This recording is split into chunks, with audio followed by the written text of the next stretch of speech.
কথা বলবো বলে এলাম। রবীন্দ্রনাথকে নিয়ে যাই বলি না কেন, সেটাই যেন কেমন কম পড়ে যায়। উনি যেন মহাসমুদ্র। তো মহাসমুদ্রে যাই বলবো সেটাই আমাদের কাছে মনে হয় যেন কণিকা মাত্র। তো কণিকা মাত্র বলতে মনে হলো যে ওনার যে একটা সংকলন আছে কণিকা, তো সেটা নিয়ে ভাবছিলাম যে বেশ কিছু দিন ধরে যে এটা নিয়ে একটুখানি চর্চা করি না কেন। কারণ কণিকা নিয়ে কথা বলতে গিয়ে মনে হলো যে উনি একজন মানে অনেক বড় সাইকোলজিস্ট। ডার্ক সাইকোলজিকে এত সুন্দর করে পদ্যের মাধ্যমে মানুষের কাছে পৌঁছে দিতে বোধহয় একমাত্র উনিই পারতেন। তো আচ্ছা বলো দেবলীনা, কণিকা জানি কবে বাংলায় 1306 খ্রিস্টাব্দে এবং ইংরেজির 1899 খ্রিস্টাব্দে উনি কণিকাটি লিখেছিলেন। আচ্ছা, এই কণিকার মধ্যে একদম ছোট মানে 2 লাইন থেকে শুরু করে 6 লাইন অবধি এরকম ছোট ছোট কিছু কবিতার মাধ্যমে উনি সমাজের যে অসঙ্গতি, মানুষের যে চিন্তা ভাবনা বা মানুষের ব্যবহারের মধ্যে যে অসঙ্গতি লক্ষ্য করা যায় সেগুলোকে নিয়ে কিন্তু আলোচনা করেছিলেন এবং মানুষকে সেগুলো সম্পর্কে সচেতন করে তুলেছিলেন। আর এই কণিকার মধ্যে প্রায় 110টি ছোট ছোট কবিতা আছে, যেগুলো ছোট ছোট আকারে পড়লে অনেক সময় আমাদের মনে হয় যে হ্যাঁ, সমাজে বোধহয় এই জিনিসগুলো অনবরত ঘটে চলেছে, যেগুলো আমরা ঠিক নজরও করি না।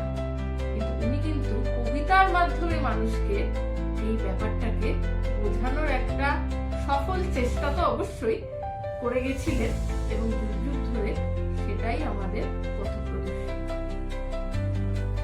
আমরা আজকে 6টি কণিকা থেকে ছোট ছোট কবিতা পাঠ করব এবং একটু আলোচনাও করব তাকে। প্রথম কবিতাটা হচ্ছে আকাঙ্ক্ষা। আম্র তোর কি হইতে ইচ্ছে যায় বল, সে কহে হইতে ইক্ষু সুমিষ্ট সরল। ইক্ষু তোর কি হইতে মনে আছে সার, সে কহে হইতে আম্র সুগন্ধ সুস্বাদ। জিনিসটা শুনতে ভীষণ সুন্দর, কিন্তু একটুখানি ভেবে দেখুন যে যার যেটা আছে সে সেটাতে মানে আনন্দিত নয়, খুশি নয়, সন্তুষ্ট নয়। একদম। আমাদের পারিপার্শ্বিকেও আমরা দেখতে পাই অনেক এরকম মানুষ আছেন যে তার যা আছে, প্রতিটি মানুষ স্পেশাল তার তার মতন করে, তো তার যা আছে সে সেটা নিয়ে খুশি না, সে অন্যেরটা নিয়ে খুশি। যেমন আম, সে তার যে সৌন্দর্য, তার যে সুস্বাদু, তার যে সুগন্ধ, সে সেটা নিয়ে খুশি না। তার কি চাই, তার মনে হলো আখ ভীষণ সুন্দর, খুব মানে সুমিষ্ট সরল একদম। আবার আখের মনে হলো আম হচ্ছে ভীষণ সুগন্ধ সুস্বাদু, সেই বেটার। তো আমাদের মধ্যে কিন্তু এরকম প্রচুর মানুষ আছেন, কি বলেন? এবার আমরা দ্বিতীয় যে ছোট্ট কবিতাটি পাঠ করছি সেটার নাম হচ্ছে কৃতির প্রমাণ। টিকি মুন্ডে চড়ি উঠি কহে ডগা নারী, হাত পা প্রত্যেকে কাজে ভুল করে ভারী।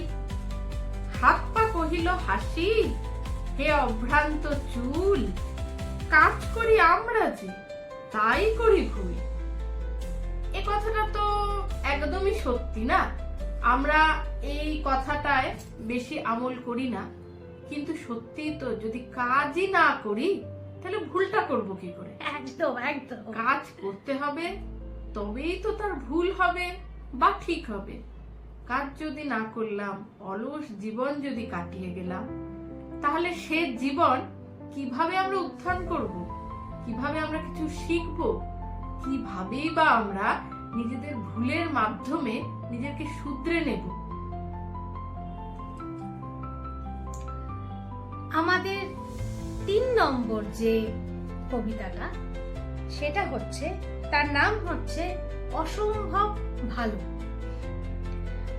যথাসাধ্য ভালো বলে, ওগো আরো ভালো, কোন স্বর্গপুরী তুমি করে থাকো আলো। আরো ভালো কেঁদে কহে, আমি থাকি হায়, অকর্মণ্য দাম্ভিকের অক্ষম ঈর্ষায়। ভাবুন তো কত গভীর এই কথাটা। আমরা প্রত্যেকেই যা যা করি আমাদের জীবনে নিজেদের উত্থানের জন্য, সেটা কিন্তু আমাদের নিজেদের মতন করে যথাসাধ্য ঠিকঠাক হয়। এবারে প্রকৃতির নিয়ম মেনে কারোর ঠিকঠাকটা অনেক বেশি, কারোর ঠিকঠাকটা একটু কম। এবার যখনই আমরা অন্যের কোনো একটা ভালো দেখতে পাই, তখনই আমার মনে হয় অমুকের এটা আছে, আমার কেন নেই, আমি কেন পারছি না। আমরা তখন এটা দেখতেই পাই না যে আমাদের ভেতরে যে অহমিকাটা আছে সে ঈর্ষান্বিত হয়ে পড়ছে। আমাদের মনে হচ্ছে আমরা খুব ইন্সপায়ার্ড হচ্ছি, কিন্তু সেটা কিন্তু নয়। বেসিক্যালি আমরা যা, আমাদের কি লিমিট, সেটা আমরা যদি বুঝে তারপরে আমাদের মতন করে, নিজে নিজে মতন করে আমরা আমাদের বেস্টটা দিই, আমরা যেখানে গিয়ে পৌঁছাবো সেটা পারফেক্ট হবে। কিন্তু আমাদের দম্ভ আমাদের ঈর্ষান্বিত করে তোলে, আমরা সেটা বুঝতেই পারি না। ভাবুন একবার, কি প্রফাউন্ড মেসেজ। এবার আমাদের চতুর্থ যে নিবেদনটি, তার নাম হচ্ছে নদী প্রতি খাল। খাল বলে, মোর লাগি মাথা কোটাকুটি, নদীগুলা আপনি গড়ায়ে আসেছ। তুমি খাল মহারাজ, বলে পারিষদ, তোমার যোগাতে জল আসে নদী নদ। একটু ভালোভাবে চিন্তা করে দেখুন তো, এটা সম্পূর্ণই কোনো দাম্ভিক ব্যক্তির কথা বলা হচ্ছে কিনা। সে তার নিজের দম্ভকে আরো একটু বেশিভাবে প্রতিফলিত করার জন্য সমাজে যারা প্রকৃতভাবে শিক্ষিত, প্রকৃতভাবে মহান ব্যক্তি, তাদেরকে কিরম ভাবে ছোট করে দেখছে, তাদের মাথার উপর কিরম ভাবে নিজের পাটা তুলে দিচ্ছে। আর সেই দাম্ভিক ব্যক্তিকে আরো বেশি ভাবে তুলে ধরছে কারা না, যারা তার চাটুকার, একদমই, যারা তার পারিষদ। তারা সবসময় হ্যাঁ আজ্ঞে, জি আজ্ঞে এই করে যাচ্ছে।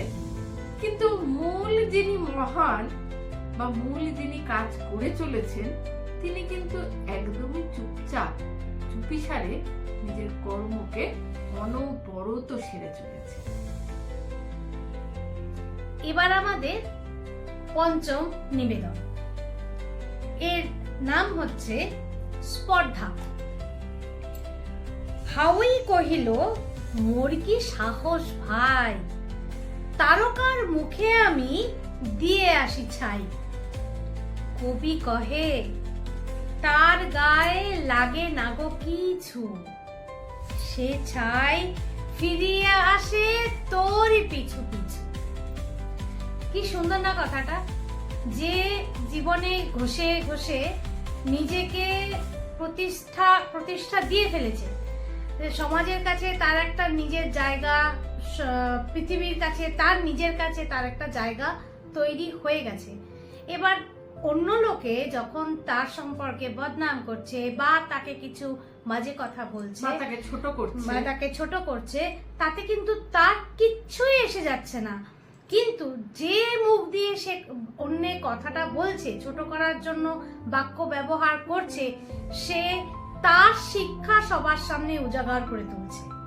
কি সুন্দর কথাটা না, যে ছাই মারবে বলে খুব অহংকার দেখালো, ছাই কিন্তু ঘুরে ঘুরে তার ঘাড়েই এসে পড়লো, তারকার কিন্তু কিচ্ছু হবে না। ওই যে একটা কথা বলে না, যে তুমি যদি মাথা উপরে করে থুতুটা ফেলো, সেটা তোমার গায়ে, নিজের গায়েই পড়বে। একদম তাই। তোমার কথা, তোমার বিচার, তোমার শিক্ষা তুমি প্রমাণ করে দাও তুমি কি।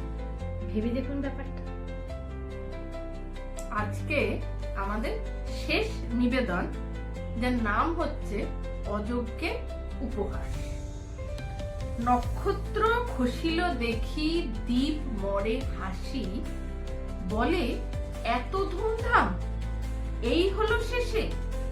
রাত্রি বলে হেসে নাও, বলে নাও সুখে, যতক্ষণ তেলটুকু নাহি যায় চুকে।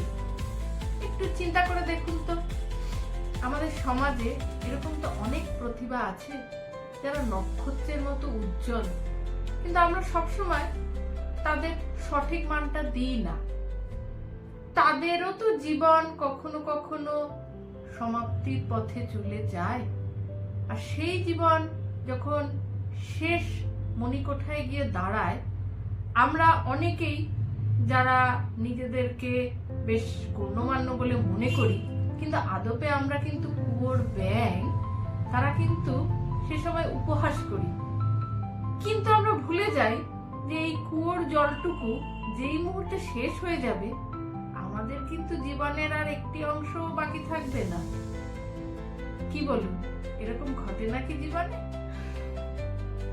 রবীন্দ্রনাথ অগাধ, রবীন্দ্রনাথ অসীম।